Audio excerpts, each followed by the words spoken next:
Madison 111 presenta. Hola, ¿qué tal? Soy Edgardo Rosendis, comunicador. Toma 1, 5, 4, 3, 2.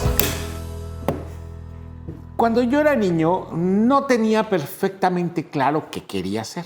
Bueno, cuando estaba muy chiquito, primero quería ser doctor, luego quise ser arqueólogo, luego quise ser bombero, luego quise ser examinador de cucarachas, literalmente, hasta que un día descubrí que lo que más me interesaba era la comunicación. ¿Cómo? No sabía yo. Yo estaba encontrando como que muy diversas salidas para esa vocación. La primera fue el teatro. Yo no, en ese momento, por ejemplo, estoy hablando de cuando tenía 4 años, ¿no? Yo no estudiaba teatro todavía, pero empecé a explorar digamos que el fenómeno en mi casa con mis juguetes. Entonces yo hacía obras de teatro para mis juguetes y les cantaba y les actuaba y hacía monólogos prácticamente, porque yo soy hijo único, no tuve hermanos, ¿sí? No tuve nadie de mi edad, vivía yo entre adultos y era un poquito, pues no retraído, pero digamos que en provincia pues vives un mundo un poquito menos lleno de opciones, como puede ser una ciudad grande, ¿no? Nací en San Luis Potosí. Entonces, gran parte de lo que yo hacía lo vivía junto a mis juguetes. Entonces, cuando entré al kinder, en el kinder de repente fui el primero en levantar la mano para meterme en el teatro, ¿no? En las obritas de teatro. Y cuando fui creciendo, empecé a desarrollar gusto por todas esas cosas, ¿no? Tanto que mis papás me llevaron a estudiar ese tipo de cosas. O sea, me metieron a estudiar piano, que soy malísimo. Tengo oído musical, pero soy malísimo. Quise ser pianista, pero de plano nunca tuve las posibilidades para hacerlo. Pero luego me metieron a estudiar teatro y estudié teatro. Tenía facilidad para los idiomas. O sea, estudié todo lo que puedes estudiar cuando estás chiquito. Hubo cosas que me prendieron, cosas que no. Como les decía, la música no. La pintura y el dibujo, neta, bueno, nulo completamente. O sea, nunca serví para eso. Pero en lo otro, me descubrí que tenía yo cierta capacidad. Uno de treparme en un escenario sin miedo al ridículo. Soy una persona muy tímida, aunque no lo parezca. Pero cuando estoy arriba de un escenario o cuando estoy en un foro o estoy enfrente de una cámara, de alguna manera tengo una personalidad que oculta al tímido y sale a relucir, ¿no? Y finalmente creo que es la personalidad que tenemos todos los comunicadores. Entonces descubrí que yo me subía a un escenario, podía hablar, contar cosas y a la gente le llamaba la atención, algo le pasaba que no me quitaba los ojos de encima. Entonces ahí empecé a desarrollar una vocación por la comunicación. Yo lo que quería era contar cosas, ¿no? Y hacer una obra de teatro. Y luego, por ejemplo, empecé a escribir mis propios cuentos en cuanto pude yo a escribir. Y luego escribía mis cuentos para ser representados, o sea, obritas de teatro que ponía yo con mis compañeros de la primaria, o que ponía yo con los juguetes para que la vieran más juguetes, o cuando venían mis primos los ponía a actuar pequeñas cositas que yo escribía, porque pues no todos los cuentos que yo leía, siempre me ha gustado leer, pero muchos de los cuentos o de las novelas infantiles o juveniles que yo leía en ese tiempo, pues no eran fácilmente adaptables, ¿no? O las telenovelas tampoco eran totalmente adaptables, porque no había muchas niñas que a la hora que llegaban las escenas de los besos, pues no querían hacerlas. Entonces, de alguna manera empecé yo a escribir mis propios cuentos y me di cuenta que tenía ahí el sartén por el mango, ¿no? Creativamente hablando. Yo podía crear las historias, crear los personajes, decidir cuál era el destino de cada uno, etcétera, y me empezó a gustar muchísimo. Un día me regalan uno de los juguetes así más preciados de mi vida. Fue un Caricaturama, que era un proyectorcito de caricaturas, ¿no? Entonces, tal fue la lata que yo estuve dando que la siguiente Navidad mi madre me regaló una cámara de cine de 8 milímetros. Y ahí descubrí otro mundo, que fue el mundo de hacer cine. Yo había sido espectador del cine desde muy chavito. En San Luis no hay nada que hacer. Entonces vas al cine y vas al cine y vas al cine. Y como yo vivía entre muchos adultos y me tenían que tener entretenido de alguna manera, entonces pues íbamos al cine 2 o 3 veces por semana o a veces hasta más, ¿no? Yo nací con los medios, veía televisión, oía radio, pero íbamos mucho al cine. Eso me formó como espectador porque empecé a ver muchísimas cosas y finalmente todo eso terminó pagando bien en la actualidad porque me dedico a algo que tiene que ver con el cine, pero les platico un poquito más adelante. Empecé a hacer peliculitas y me di cuenta que me gustaba hacer las peliculitas, ¿sí? Con mis vecinos y con mis amigos y con los primos. Me encantaba hacer películas, contar cosas, pero me gustaba también escribir las historias, o sea, previamente escribir las historias para filmarlas.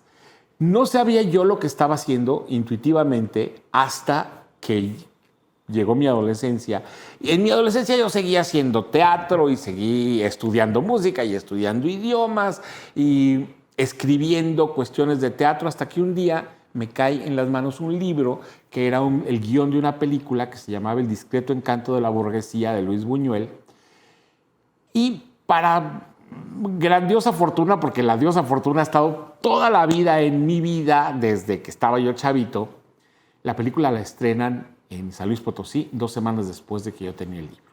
Voy al cine, porque no me perdía una sola película, voy al cine, me deja impactado lo que veo, porque todavía es una de mis películas favoritas, y me cae el 20, que era el mismo libro, o sea, que el libro que yo había leído del discreto encanto era el guión de la película. Entonces, al día siguiente regreso a ver la película otra vez, con una lamparita en la mano y el libro en la otra para ir leyendo el guión y comparando lo que está pasando en pantalla. En ese momento, literalmente, eso me cambió la vida. Empecé a buscar afanosamente otros guiones de otras películas para buscar la manera de verlas o para por lo menos imaginar cómo se llevaban a cabo, o sea, cómo se traducían en las imágenes. Y entonces empecé a escribir yo, siempre he sido así, de que me empecé a buscar la manera de cómo escribir yo mis propios guiones, porque yo quería contar historias imaginándome que eran para el cine, ¿no? Finalmente, creo que esas fueron de las cosas que marcaron mi vida. Toda la vida me encantó escribir, me gustaba contar cosas, también me gustaba subirme al escenario y platicárselas a la gente porque sentía que podía tener su atención. Con todo eso se mueve mi adolescencia. Y estuve metido en todo tipo de cosas. O sea, fui extra de películas, porque algunas se filmaban en San Luis Potosí, entonces yo iba y era el primero en levantar la mano de ¿quieren extras? ¿Quieren extras? Sí. Y me metía, no me importaba si iba a estar cerquita o lejos de la cámara. La idea de vivir la experiencia del cine era maravillosa. Obviamente, como les decía, el teatro fue una constante en mi vida desde que yo tenía 6 años hasta los 28. Lo que pasa es que el teatro es una vocación muy, ¿cómo es la palabra? Se dice muy sacrificada, porque tiene uno que darle todo y le da muy poquito a cambio. No estoy hablando de dinero, estoy hablando de todo, ¿sí? Requiere mucho tiempo, mucha entrega y uno no tiene tanto como quisiera. Y también el hecho de escribir, ¿no? Como yo era un lector insaciable, me leía hasta la parte de atrás de los cereales. O sea, me leía todo lo que me caía en las manos. Eso me hacía sentirme como con el deseo de escribir. Entonces eran las 3 vocaciones que yo tenía en la vida: actuar, escribir, crear, ¿no? Eran las cosas que a mí más me llamaban la atención. Y eso fue lo que me marcó toda mi adolescencia. Soy Edgardo Reséndiz, cuando yo sea grande. 5, 4, 3, 2, toma 2. En la adolescencia obtuve, gracias a todo esto, mi primer trabajo. Y mi primer trabajo fue la locución. Resulta que un día llegan al grupo de teatro donde yo estudiaba para decirnos que necesitaban algunas voces para unos comerciales que iban a hacer y que eran diferentes, que no querían con los locutores encolados que usualmente hacían, sino querían voces de gente común y corriente, ¿no? Entonces nos llaman al grupo y vamos a un estudio a grabar algunos comerciales y ahí resulta que me dicen que si me puedo quedar a leer otros anuncios para hacer unas pruebas, ¿no? Entonces yo me quedo muy cómodo y resultó que por la formación teatral no era tan difícil para mí agarrar un texto, leerlo e interpretarlo. Entonces estaba ahí una señora, una publicista que se llama Marcela Palafox, que me escucha y entonces le sugiere que me inviten a grabar lo que llaman ellos maquetas, que era muy interesante porque era para que, haz de cuenta, era una grabación de un spot publicitario, pero no para que se escuche en ninguna parte, sino para que lo escuche un locutor y le sirva como si fuera un apuntador electrónico y agarre el ritmo y la cadencia de lo que están buscando, porque para ellos era muy fácil dirigirme a mí y yo tenía, por la formación actoral, la capacidad de responder rápidamente digamos que a ese estímulo, ¿no? A la dirección. Entonces, pues tenía yo 14 años y me gano una lana, ¿no? Entonces, obviamente, imagínense, fui y me compré una consola. En aquel tiempo no compraba grabadoras, nada, compraba una consolota para escuchar mis discos. Y me sobró dinero todavía. Entonces, yo era feliz y me empezaron a caer chambas y chambas y chambas de locutor. Entonces, gané una lana que era para mí una fortuna a mis 14 años, haciendo algo que me gustaba mucho, porque disfrutaba mucho la posibilidad de irme a sentar enfrente de un micrófono a leer textos que me daban y hacer lo que ellos me pedían, etcétera, etcétera, ¿no? Esa vocación iba a definir muchas cosas de lo que yo iba a hacer en el futuro. Cuando llega el momento de decidir qué carrera quiero hacer, mi gran problema era San Luis Potosí, porque no había nada para estudiar. Yo quería estudiar literaturas dramática y teatro en la UNAM y presenté exámenes y todo, me aceptaron, pero no podía irme porque pues, ¿cómo te vas a vivir para allá? Sobre todo porque yo me quedé totalmente huérfano a los 15 años, entonces era más difícil moverte de una ciudad a otra, ¿no? En San Luis, me acuerdo que entré yo a la preparatoria, hice el primer año, que era el tronco común, y a la hora que llegó el segundo, donde tomábamos una especialidad, las hice todas. O sea, las revalidé todas porque no sabía para dónde irme, ¿no? Lo que más me llamaba la atención era la psicología, porque en la formación actoral usábamos mucho la psicología en la construcción de personajes. Me llamaba mucho la atención, pero no estaba yo seguro. Yo sabía que no le iba a entrar a la medicina, pero aún así hice todos los bachilleratos, estudié idiomas, estudié inglés, francés, alemán e italiano. O sea, porque estaba tratando de hacer tiempo, ¿no? Finalmente, en uno de esos, me pasaron cosas muy chistosas, porque en uno de esos momentos conocí a un maestro que era sacerdote y terminé yo metido de postulante y de novicio de los dominicos en la Ciudad de México, que ni tenía vocación, pero me sirvió para explorar, vocacionalmente hablando, una, salirme de San Luis, ¿no? Y otra, explorar algunos campos que se me hacían interesantes. Ahí conocí un cineasta que se llama Julián Pablo Fernández, que era sacerdote de los dominicos, o sea, fraile de los dominicos, que era muy interesante y que el estar estudiando con ellos me daba la oportunidad de acercarlo, de preguntarle cosas, ¿no? Pero también el que era mi padre maestro de postulantes, Daniel Ulloa, era un historiador que estaba trabajando en las excavaciones del Templo Mayor en aquel tiempo. Acababan de descubrir la Coyolxauhqui. Entonces yo me convertí en su asistente, iba los sábados a acompañarlo a las excavaciones, ¿no? A tomar apuntes y a organizar fotografías, o sea, cosas así como quien dice, hacer con él el resumen semanal, ¿no? Ayudarle en el resumen semanal. Eso me sirvió para quemar mi deseo infantil de ser arqueólogo, porque yo moría de ganas de ser arqueólogo. Ahí quedó puesto. No iba a funcionar mi vida conventual porque yo de lo último que tengo vocación es de sacerdote. Y entonces resulta que encuentro yo que en Monterrey, donde vivía mi medio hermano, había una carrera de cine, bueno, como un diplomado de cine que daba la Universidad Regiomontana. Entonces me dejo caer yo, tendido como bandido, y me voy a la... Dije, ya basta, no puedo seguir en esto de la vocación religiosa, no sirvo para ello. Me salí del noviciado y me vine a Monterrey, a vivir a Monterrey, a matricularme feliz de la vida en la materia de cine, y resulta que, oh, qué tristeza, pero ya no había tal.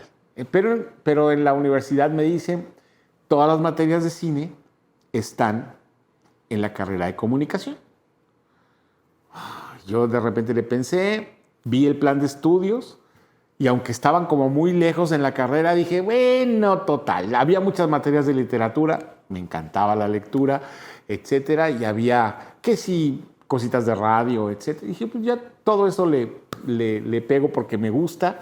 Y dije, bueno, pues me voy a meter. Y invertí lo que me quedaba de dinero de la vida en pagar las primeras colegiaturas y me metí a estudiar en la Universidad Regiomontana, comunicación. Hola, ¿qué tal? Soy Edgardo Reséndiz. Cuando yo sea grande, toma 3, 5, 4, 3, 2. Cuando yo empecé a estudiar la carrera de comunicación aquí en la Universidad Regiomontana, eso fue toda una revelación. Porque de alguna manera descubrí una carrera que yo quería estudiar, que no tenía, salvo un par de materias que no creo que le gusten a nadie, pero salvo eso, estaba llena de cosas que a mí me llamaban la atención.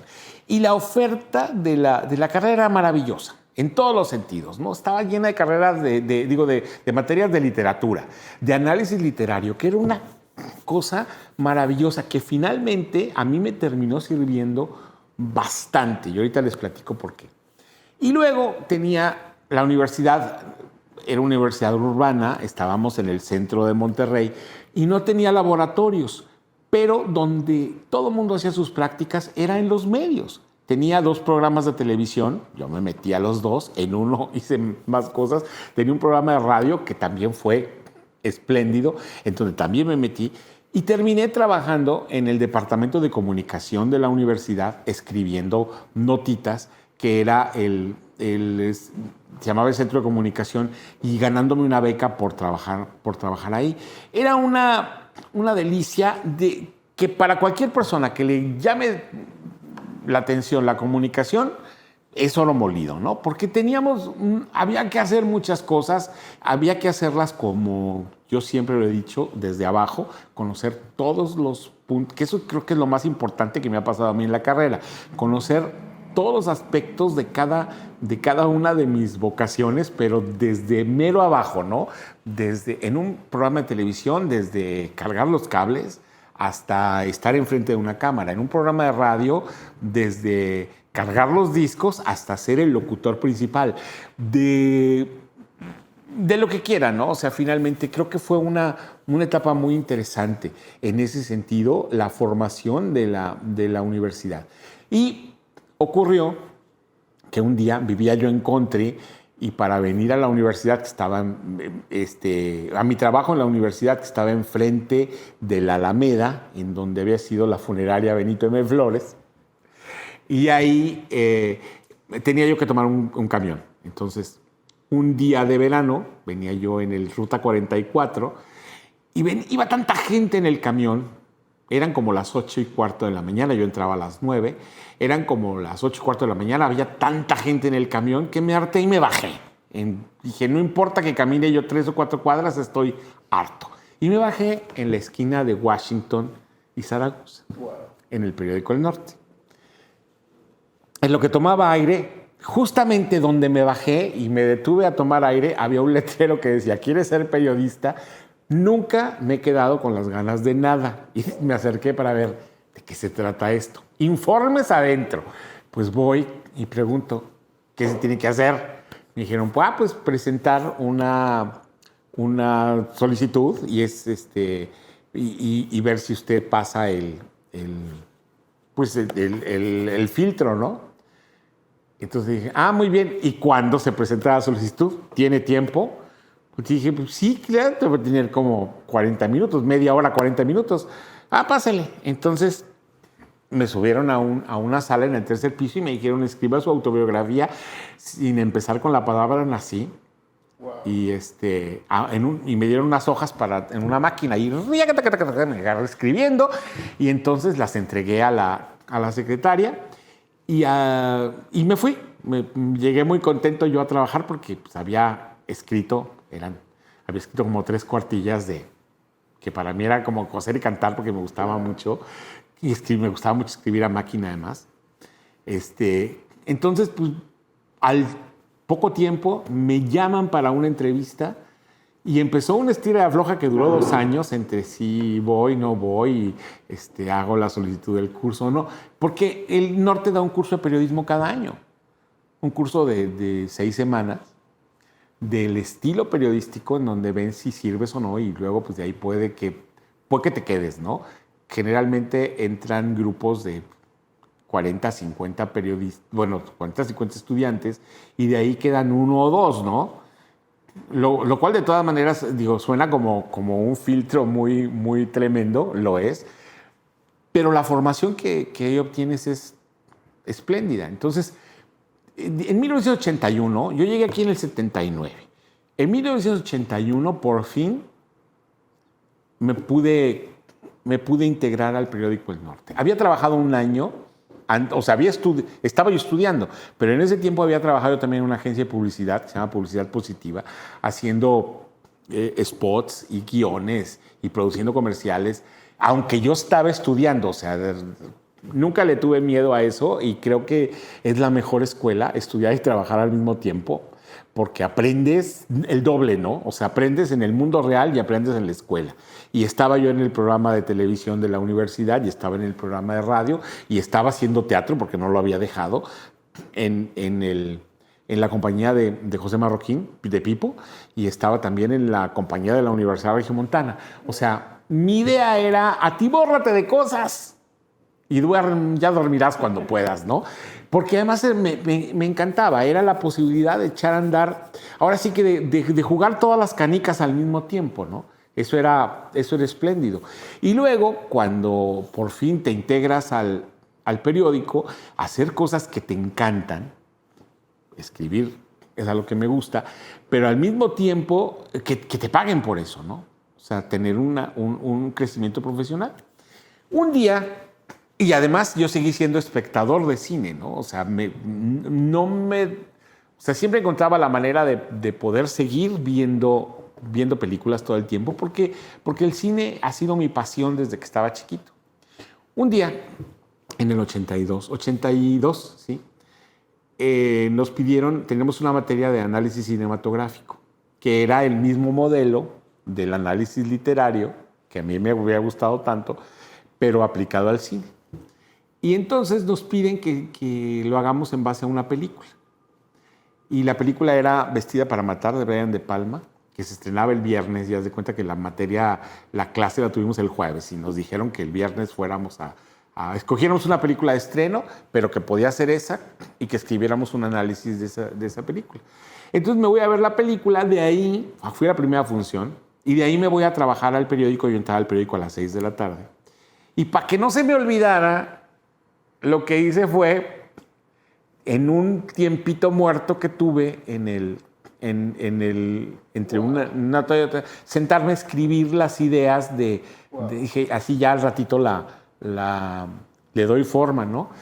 Y a la que era la editora de espectáculos en ese momento, voy y le enseño el texto y le digo, oye, échale un vistazo, ¿no? Es para la escuela. Y me dice, oye, está muy padre, ¿por qué no lo publicamos? Wow. ¿Neta? Wow. Sí, ¿por qué no lo publicamos? Y entonces ahí nací como crítico de cine. Yo tenía 23 años, 22, 23 años, no, 23 años.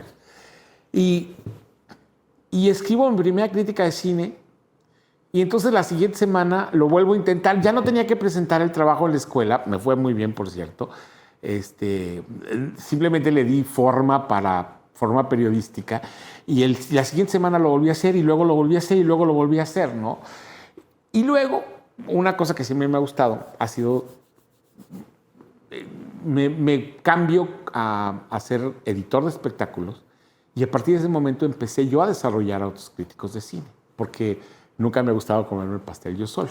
Siento que el pastel, cuando lo tienes, ¿sí?, más vale que lo compartas para que te vaya mejor, ¿no? No creo que... Si no, se empacha uno, ¿no? Si no se trata de comer todo, se empacha uno. Entonces ahí descubrí otra vocación, que era la que me permitía juntar dos cosas que a mí me gustaba hacer, ¿no? Por un lado, la visión crítica o analítica que vas desarrollando conforme te vas creciendo como lector y como espectador. Y por otro lado, pues es la pasión del cine y el compartir la pasión del cine, ¿no? Me tomó tiempo descubrir que uno como crítico o como reseñista de lo que quieras o como periodista es un puente entre la expresión artística y el público. Ayuda a uno a que se entiendan mejor o que lleguen mejor las cosas, no que se entiendan, la gente no está tonta, sino para que lleguen mejor los mensajes, las cosas, ¿no? Entonces, en ese sentido, me tomó tiempo desarrollarlo, pero ha sido el modelo que yo he trabajado. Y luego, conforme pasó el tiempo, en el 80 y cacho yo dejé o sea, me seguía haciendo teatro, pero ya en el 89 ya no pude más. Pero en el 84, por ejemplo, dejé el periodismo y me dediqué a trabajar en producción de teatro, que es una cosa que me gustaba mucho, en gestión cultural y en cuestiones que ahorita les voy a platicar.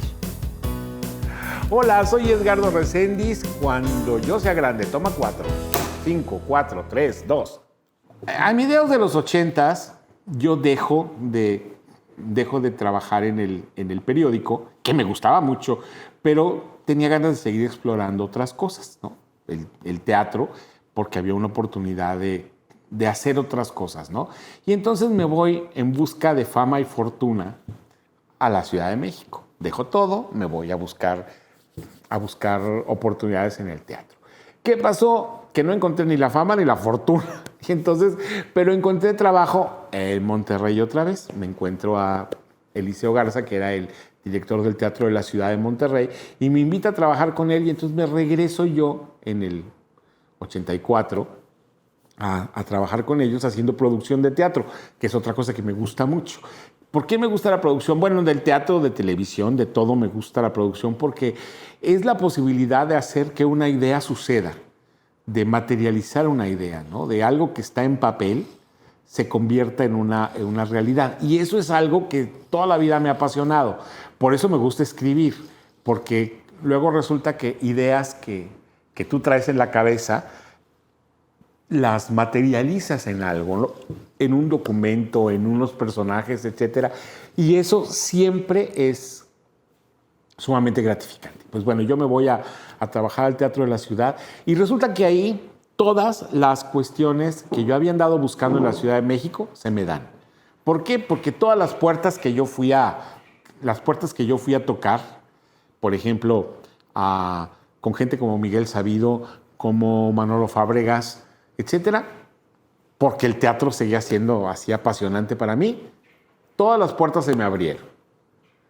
Aquí trabajé asistiendo a Manolo Fábregas en el montaje del Violinista en el Tejado, y me tocó trabajar también con Miguel Sabido en la producción local de Falsa Crónica de Juana la Loca, y en una pastorela, bueno, en dos pastorelas, pero la primera, una pastorela con Carmen Salinas, que se llamaba La Pastorela Regiomontana, hacer la coproducción aquí, en donde terminé metido de actor, gracias a Dios, y luego terminé trabajando en la Ciudad de México en teatro, porque Carmen Salinas se convirtió en mi madrina y me llevó para allá, y gracias a ella volví a hacer cine. Hice un par de películas que se llamaban Fin de Semana en Garibaldi y Justicia de Nadie, en las que llevaba ya un personaje. Hice televisión en hora marcada, Y de alguna manera seguí como que alcanzando objetivos y cosas que yo quería hacer en la vida, ¿no? O sea, yo tenía ganas de trabajar en teatro en la Ciudad de México, lo hice. Con bastante éxito. El año siguiente volví a trabajar con Silvia Derbez y Marta Ofelia Galindo en otra pastorela, y también hicimos temporada en la Ciudad de México y súper bien. Y hice en Monterrey Las Hermanitas de Acámbaro con la Nena Delgado y María Victoria, y nos fue bastante bien, hicimos más de 100 representaciones. O sea, en ese sentido, yo seguía trepado en los escenarios haciendo cosas y disfrutando muchísimo la posibilidad, ¿no? Entonces, regresé al periodismo en 1989, me retiré del teatro, porque ya era muy matado. La verdad es que requiere tanto tiempo que yo tenía ganas de enfocarme en otra cosa. Tenía ganas de viajar, además, ¿no? Y pues bueno, para poderme dar esa posibilidad, nada mejor que trabajar en algo que me permitiera viajar. Y afortunadamente el periodismo me lo permitió.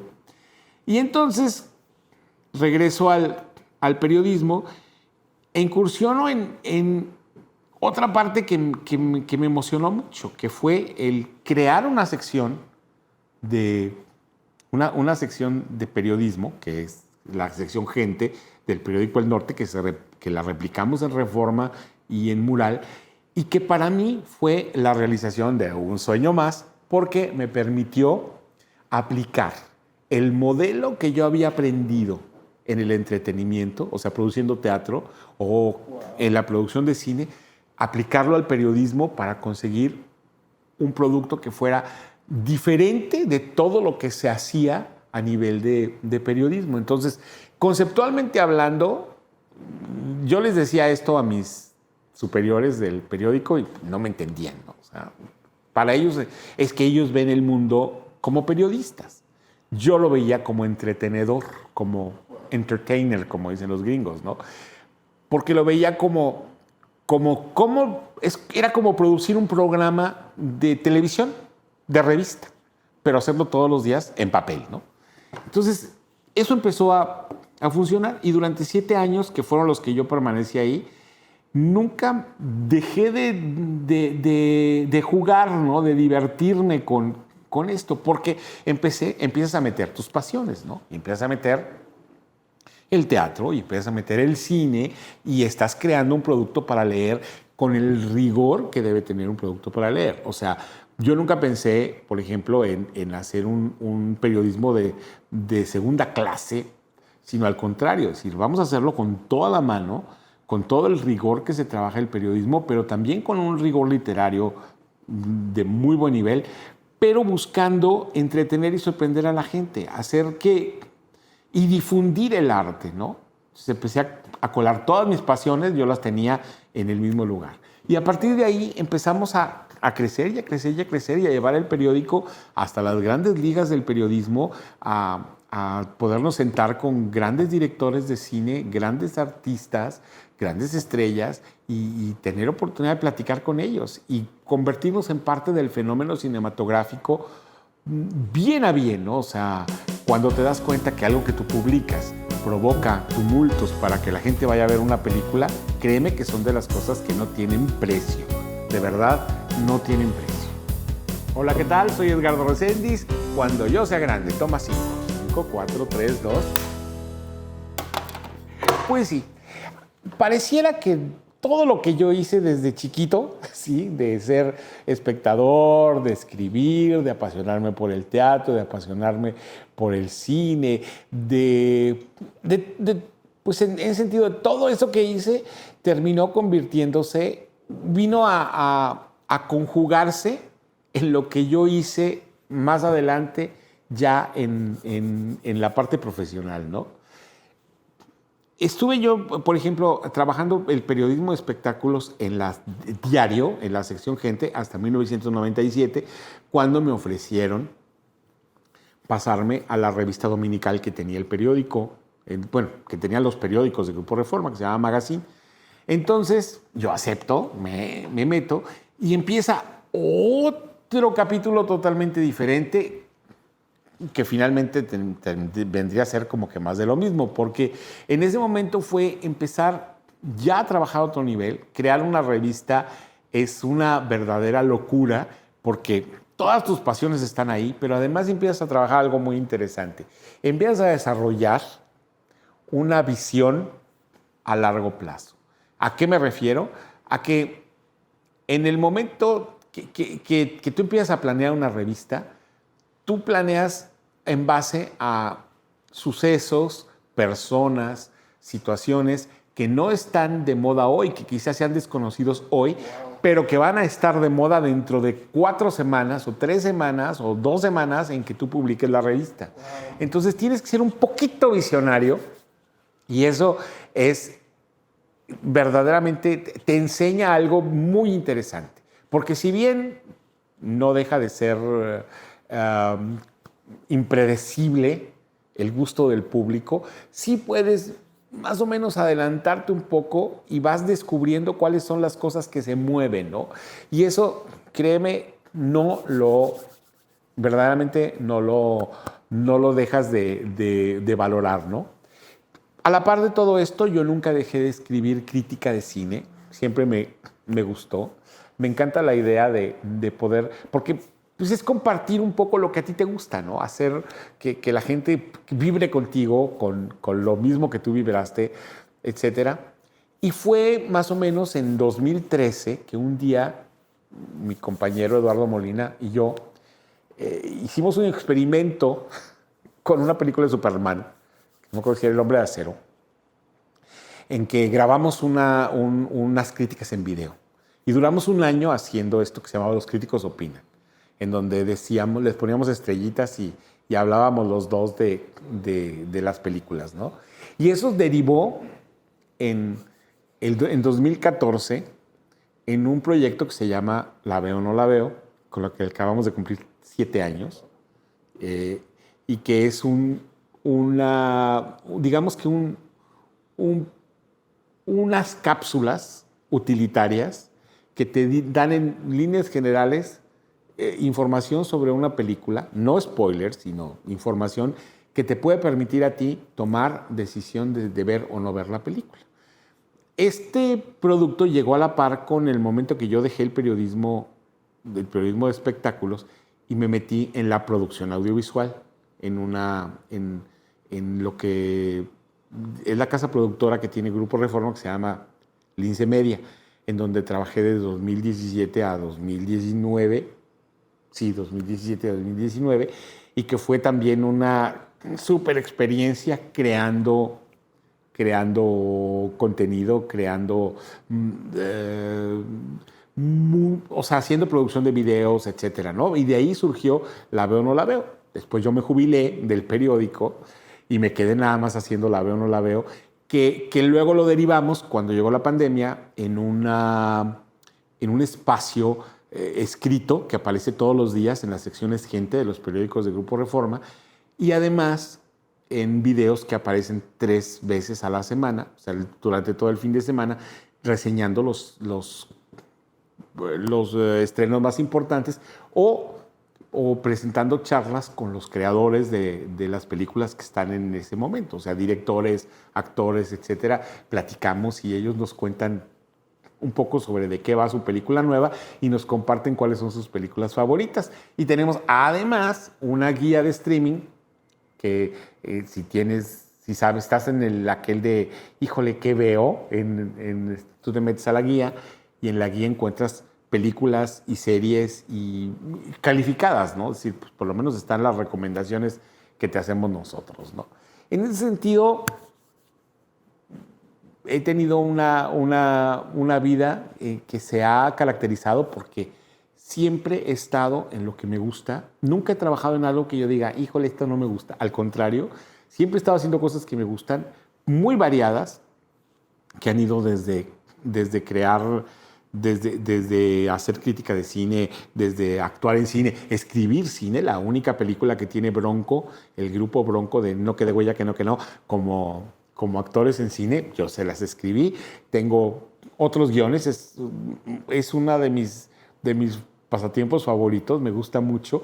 Me gusta mucho escribir y lo sigo haciendo todo el tiempo. Tengo un libro de ensayos publicado, estoy trabajando en una novela que es en realidad la novelización de un guión que tengo que está esperando su momento para filmarse. Y he estado haciendo locuciones, haciendo radiecito, cosas. O sea, he hecho todo, pero todo se resume en una sola vocación, diría yo.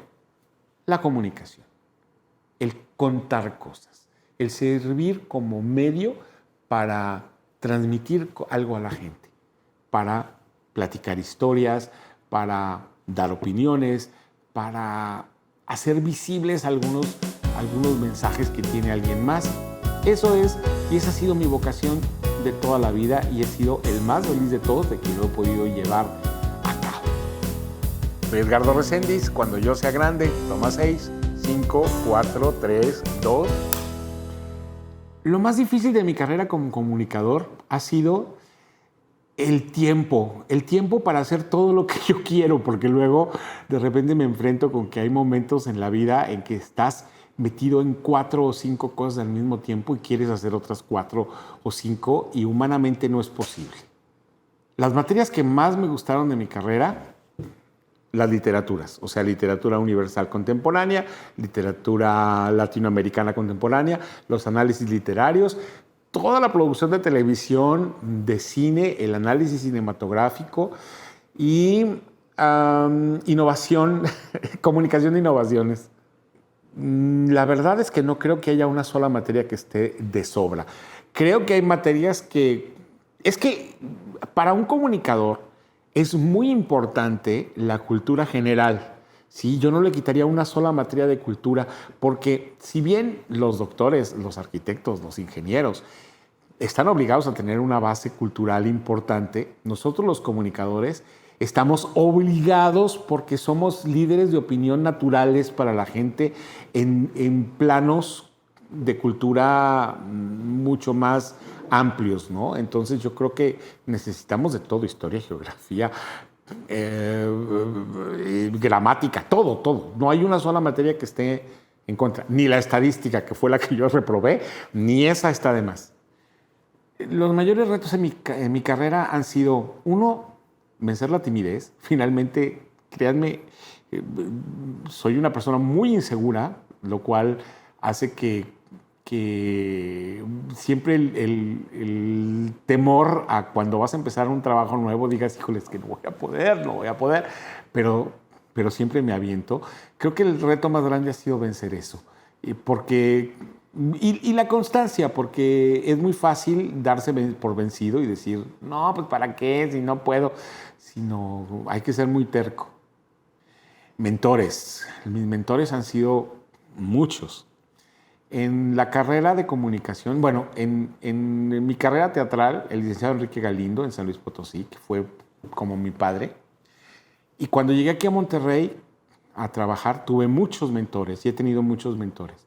Uno de ellos en la carrera de comunicación fue Luis Martín, de verdad que es un maestro muy estricto, pero un hombre al que le he podido aprender enormemente porque tiene una serie de conocimientos enormes. José Manuel Pérez Sáenz, que fue director del área de audiovisual de la Universidad Autónoma de Nuevo León, que siempre creyó en mí, y aunque yo no pertenecía a la uni, él me soltaba todo, equipo, posibilidades para trabajar. Es una de las personas más influyentes en mi vida, también otro de mis papás. Yo he tenido perdí a mi papá real cuando tenía 5 años, pero después la vida me regaló muchos papás. Otro de ellos, Alberto Brunel, que fue director de Canal 28 aquí en Monterrey, que también me dio oportunidades, me abrió los estudios, me dejó. Yo no pertenecía a nada de eso y el Señor me daba oportunidades. Tan es así que Alberto me permitió conocer el fenómeno de la tele de muy cerquita, y años después yo terminé trabajando en la televisión estatal durante una temporadota, haciendo programas infantiles y todo, y produciendo cosas, ¿no? O sea, que fue maravilloso. Ellos, bueno, Ramón Alberto Garza, y Alejandro Junco, que fueron mis mentores en en el periódico El Norte y que también creyeron mucho en mi talento y pues adelante. Y una mentora que se llama Marta Treviño, que fue mi instructora de periodismo y que es actualmente la directora del Norte, que nunca se dio por vencida conmigo. Primero me daba por vencido yo que ella de mí. Me han dado muchos buenos consejos y que yo sepa que son muy buenos. Uno es, nunca dejes de leer. Si te caes, suena como a cliché, pero si te caes, levántate. Sacúdete y levántate. No dejes de soñar, pero nunca pierdas los pies de la tierra. O sea, nunca te creas más que nadie, ni te creas así como la gran cosa, ¿no? Siempre tuve dudas de mi talento y de mi creatividad. Siempre que voy a empezar un proyecto nuevo, tengo miedo y dudo si voy a poder hacerlo bien o no. Pero me pasaba todo el tiempo, como, no sé, y muchos actores, muchos que hagan teatro, lo sabrán, y es una cosa que me pasa desde chiquito. Siempre cuando estaba justo en el momento de entrar a un escenario, decía, ya se me olvidó lo que tengo que hacer. Siempre me entraba eso. Entonces, siempre que voy a empezar un proyecto, nunca he perdido ese nerviosismo de no saber si lo voy a hacer o no, pero creo que es lo que me ha ayudado a hacer las cosas mejor. Nunca he llegado a ningún proyecto pensando en, ya la hice, hombre, es bien fácil. Jamás, ante nada, aunque sea algo muy sencillo. Justamente lo que decía al principio, me di cuenta que tenía habilidad como comunicador. La primera vez que yo me subo a un escenario, que fue en el kinder, a hacer una obra de teatro, que salía yo de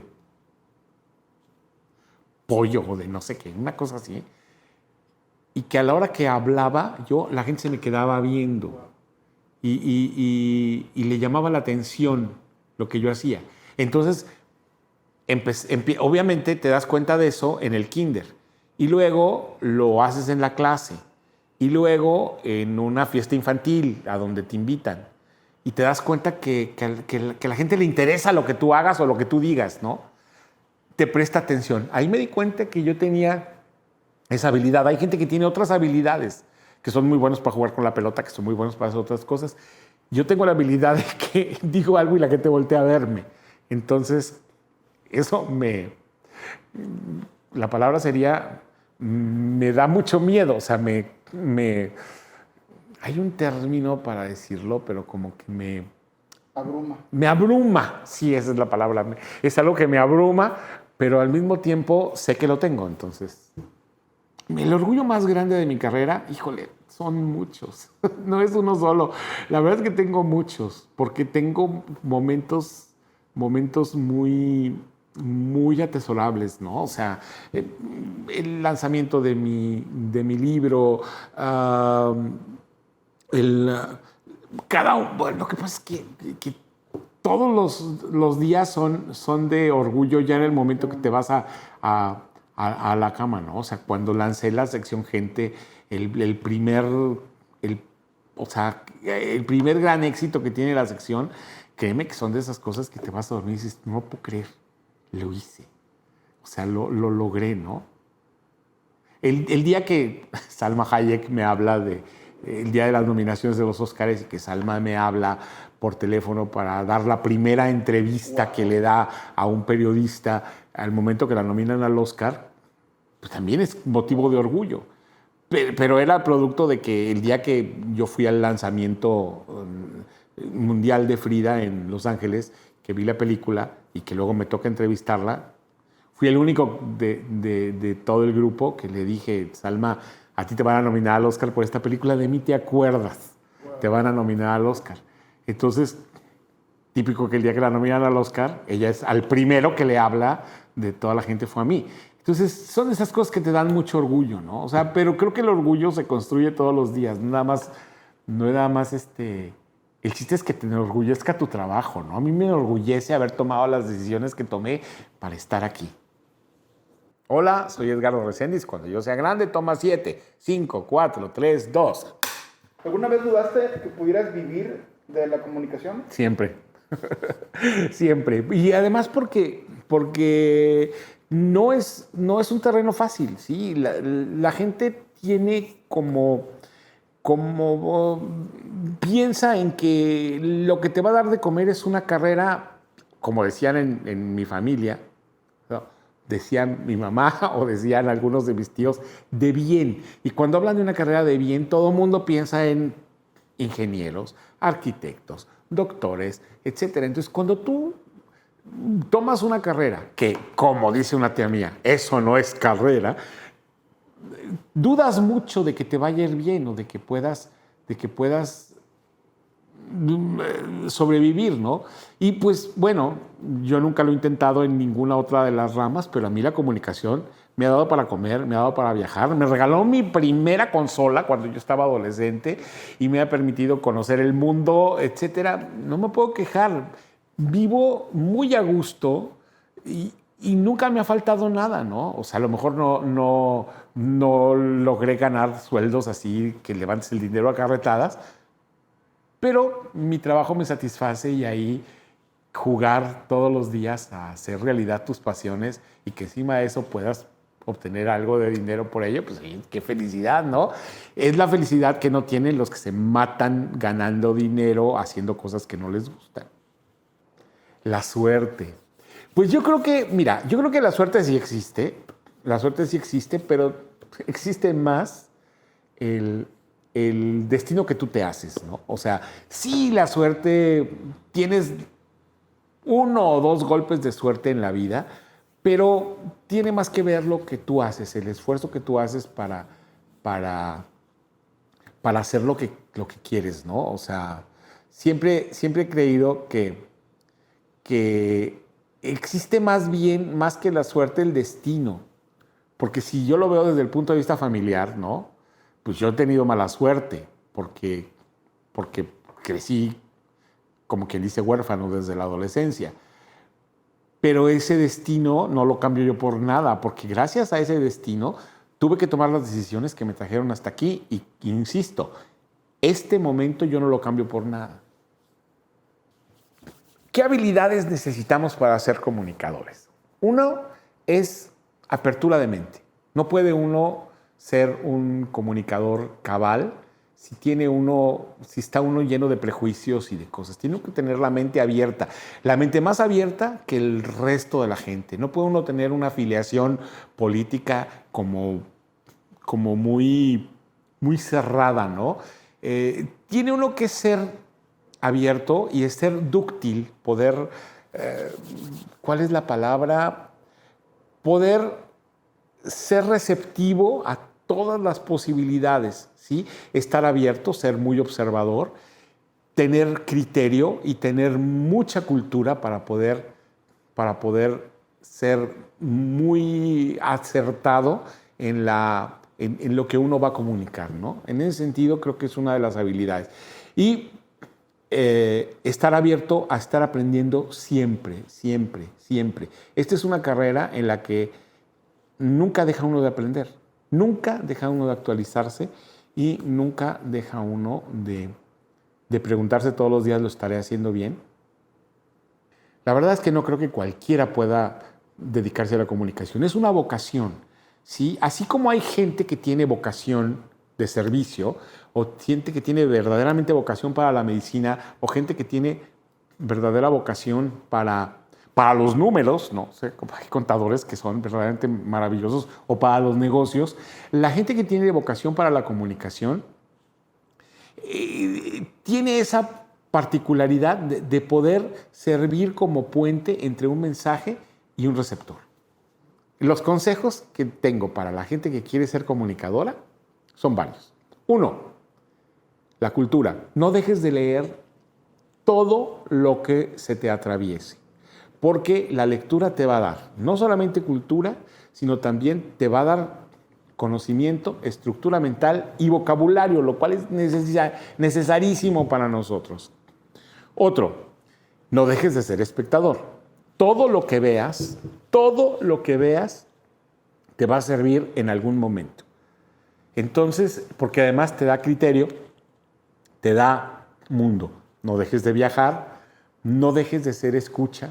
Tienes la obligación de ser más receptivo y de ser espectador, lector, escucha más que cualquier otra persona, porque tú vas a servir como guía, como filtro para el resto de la gente. Entonces, mi consejo es ese. Y además, sé muy humilde. No podemos, a fuerza de conocer tantas cosas o de ver tantas cosas o de tener tantos marcos de referencia, luego nos puede volver autosuficientes y decir, ay, o sea, perdonavidas, ¿no? De, ay, por favor.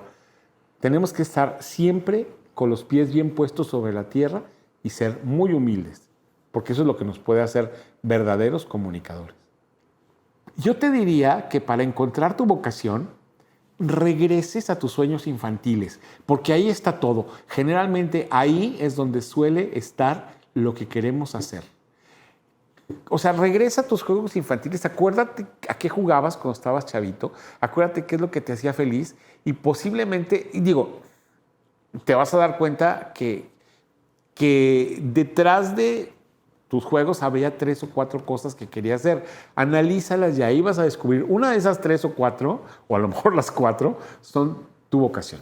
¿Cómo? En los 80s hubo una muestra de teatro, muestra nacional de teatro aquí en Monterrey, y yo llegué, trabajamos en Teatro de la Ciudad, y yo llegué, me fui a una gira con una obra de teatro, y cuando regreso al teatro, ya habían repartido todo el pastel, y nada más quedaban 2 puestos que nadie quería.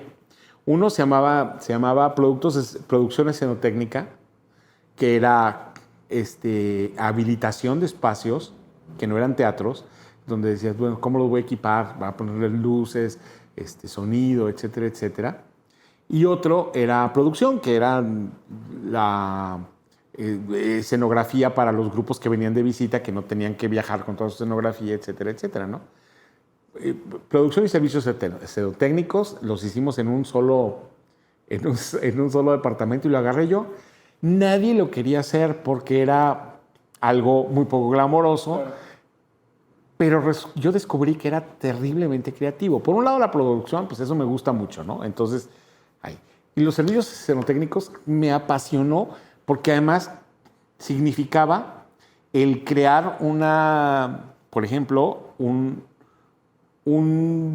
día de turnos, eran 3 turnos de cargadores, estibadores y técnicos que instalaran un circuito en donde tú decías, hoy mi circuito recoge tal escenografía, la lleva a tal teatro, instalan en ese teatro, se equipa de tal manera, etcétera. O sea, era como que todo lo que no se ve del fenómeno teatral. Y que requiere mucha creatividad para... Y además es un área que a todo el mundo le podía parecer como árida. Yo me apasioné y lo hice aquí, 2 muestras nacionales de teatro, y todavía me fui a hacer un Cervantino y una muestra de teatro en Jalapa.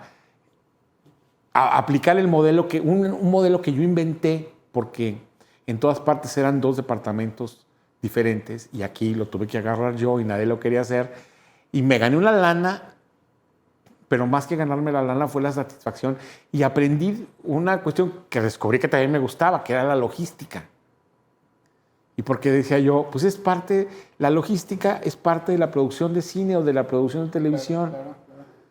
Y me permitía conocer un poquito más, porque cuando yo trabajo como actor o en cualquier cosa, soy el más metiche de todos, ¿no? Yo les decía, cuando yo estaba haciendo teatro, con la gente del Teatro de la Ciudad, les decía, es que yo me apodaba La Pinal.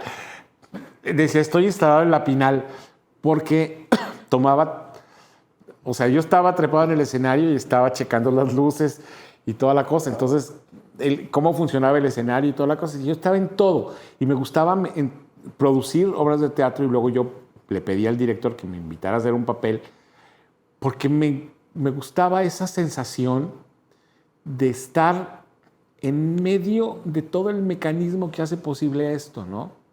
Luego alguna vez a Víctor Saca, un amigo director de cine que estaba dando clases en la UDEM, un día me invitó a asistir a sus chavos que tienen una producción de unos cortometrajes. Y entonces era la locura porque me ponía de acuerdo con ellos y empezamos a ver todas las... O sea, cómo funciona la producción, ¿no? Desde la planificación, desde cómo haces el desglose de tus llamados, etcétera, de todo el equipo que necesitas, los permisos, las cosas. Y yo me empecé a apasionar con eso. Entonces, para mí era maravilloso porque luego en esa muestra de teatro no vi una obra de teatro partida por la mitad, no vi nada. Me la pasé trabajando como demente, pero estaba yo clavadazo en un área que yo pensé que iba a ser la primera vez que iba a hacer algo que no me gustara. Y resultó todo lo contrario. Cuando se acabó el evento, estaba yo orgullosísimo de que había funcionado sin broncas y además decir, nunca lo había hecho y lo hice. ¡Qué padre! Lo que sigue. Y a la primera innovando, resolviendo, creando estrategias. Exactamente. Wow. Y además, por ejemplo, además hice de todo, porque yo quería saber, había que contratar estibadores.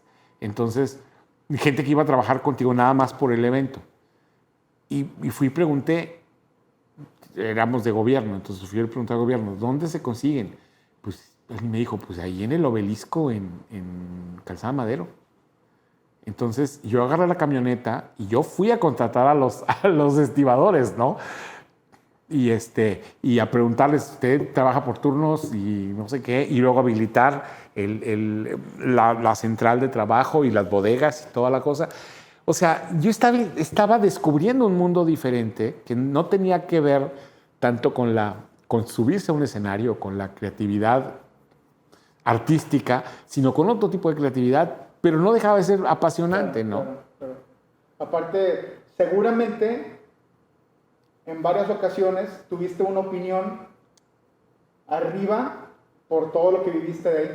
No, claro, sobre claro. Un tema, es que esto, y tenías... No, y además, no solamente una opinión, sino en algún momento dado también hasta una llamada de atención a algún compañero, por decir, oye, cállate si no conoces.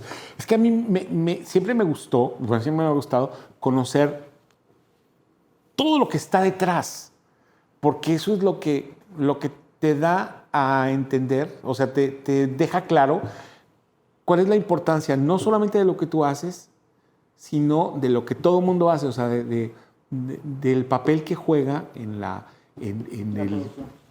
en todo ese enorme mecanismo que se echa a andar, ¿no? Eso siempre me ha apasionado. Siempre he pensado que lo que la gente ve es solamente un pedacito de todo lo que hay atrás. Y todo lo que hay atrás me resulta como que apasionante. Entonces, en ese sentido, siempre he sido muy, muy clavado en eso, ¿no? Sí, tú entiendes completamente cuando dicen en la tele o en las películas o en las obras y toda la gente que no se ve, que está atrás, tú sabes la magnitud de lo que estás diciendo. Porque yo he estado atrás. Claro. He estado atrás y hay proyectos en los que nada más he estado atrás. Y me gusta eso. Claro. Hola, soy Edgardo Reséndiz. Cuando yo sea grande. Toma 8. 5, 4, 3, 2. Ventajas de dedicarme a la comunicación. Nunca te aburres. El trabajo siempre es creativo, nunca es rutinario.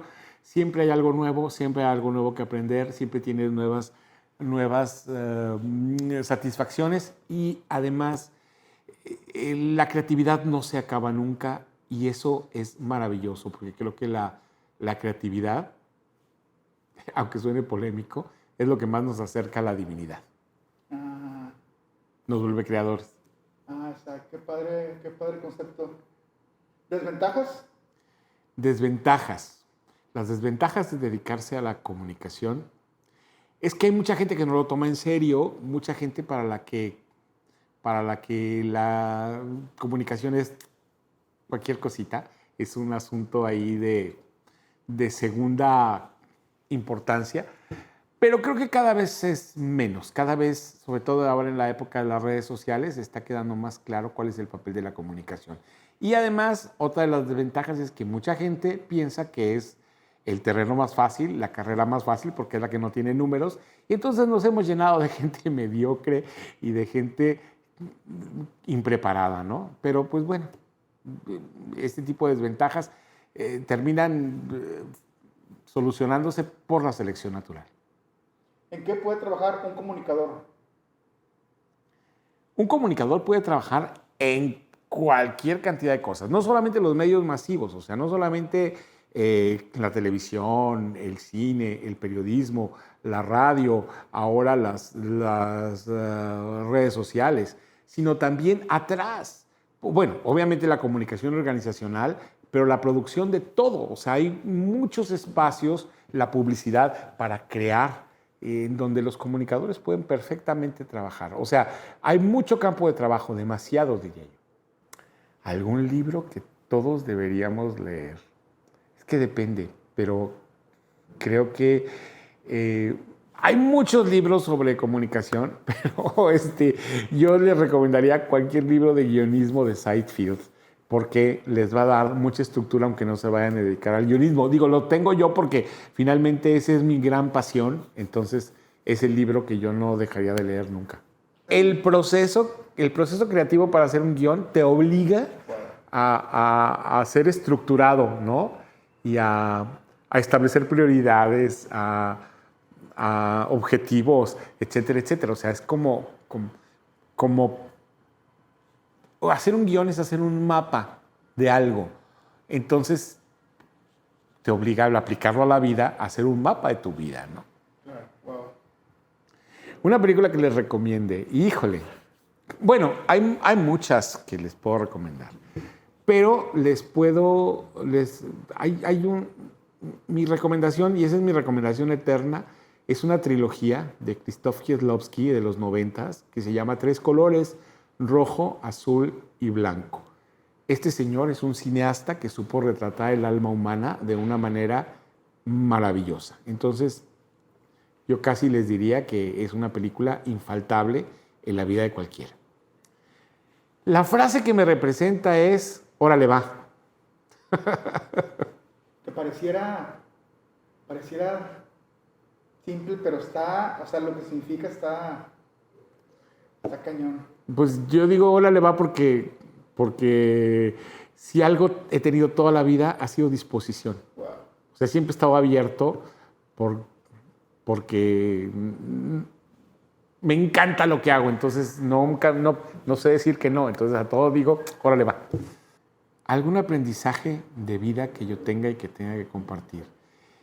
Que lo más importante en esta existencia es hacer multiplicar tus talentos, hacer fructificar tus talentos. No podemos postergar en la vida nada y decir, híjole, voy a dedicarme ahorita a esto mientras, y ya cuando pueda voy a hacer lo que realmente quiero. La vida es tan corta y no la tenemos prestada, que lo más importante es hacer tus pasiones, llevarlas a la realidad todo el tiempo. No postergues nada, nada. Sigue tus sueños todos los días, a todas horas. Hola, ¿qué tal? Soy Edgardo Reséndiz. Cuando yo sea grande, toma 9, 5, 4, 3, 2. Mi mensaje final. Pues para mí este trayecto, esta vida en la comunicación ha sido y sigue siendo toda una experiencia disfrutable a más no poder. Pero de verdad ha sido el producto de todas mis circunstancias, pero también de una disposición enorme a recibir, a vivir, a hacer suceder la pasión y las experiencias, órale, como viene, como digo yo, órale va, a no tenerle miedo a nada y aventarse finalmente, ¿no? Yo creo que lo principal es eso. Si tienes, y eso se aplica para cualquier vocación. Puede ser la vocación de la comunicación, que es la que yo tengo, pero si tienes la vocación de servicio o tienes la vocación numérica, lo que sea, hazlo, aviéntate, no lo pienses tanto, aviéntate, no importa, vence los miedos, tú hazlo. Eso es lo más importante. Muchas gracias, doctor Arsenio. Gracias a ustedes. Madison 111 presentó Cuando yo sea grande.